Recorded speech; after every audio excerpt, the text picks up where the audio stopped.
Be sure to turn the power off before performing any maintenance.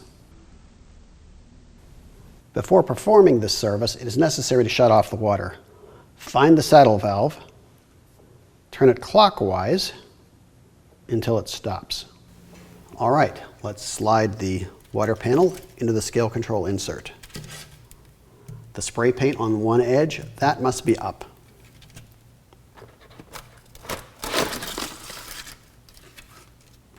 You'll notice notches. These notches line up with these tabs.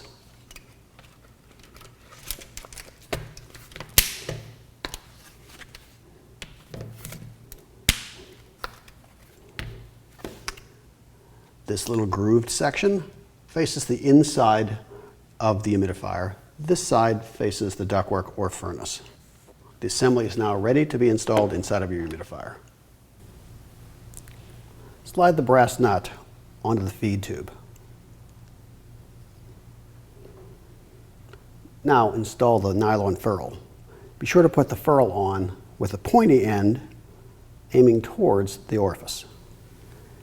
The feed tube material is rather stiff. On some models, it may be necessary to warm it up with a hairdryer in order to bend it.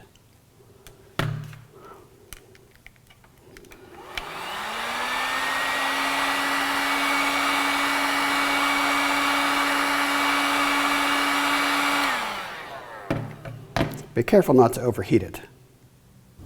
We're going to take a 1/2-inch wrench and loosen the feed tube assembly.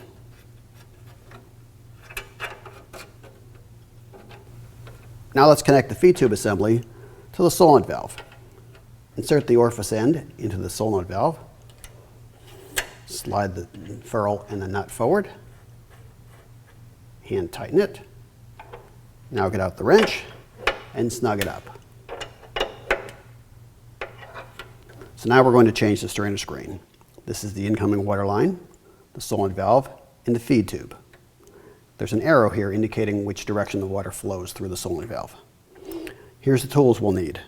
7/16" wrench, 1/2-inch wrench, pair of needle nose pliers, and a common paper clip. Now, we're going to disconnect the water line.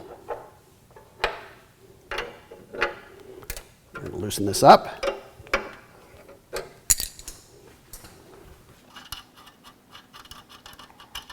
Pull the water line out of the way. Now we're going to take the paper clip and straighten it out.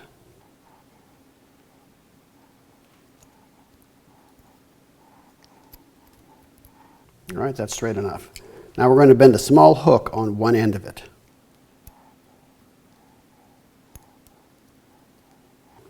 There we are. The small hook is going to be used to catch the strainer screen. We're going to slide it in like this to grab the old one. So we're going to reach into the valve, grab the old strainer screen, pull it out, and dispose of it. Now we're going to take the new strainer screen, insert it into the solenoid valve, take the straight end of the paper clip and use it to push the strainer screen into place. Now all we have to do is reconnect the water line, tighten it up,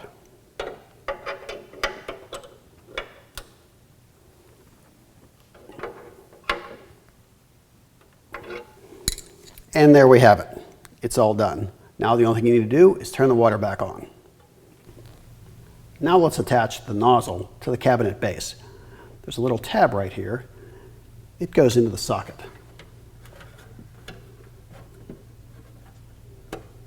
It snaps right in, and it's done.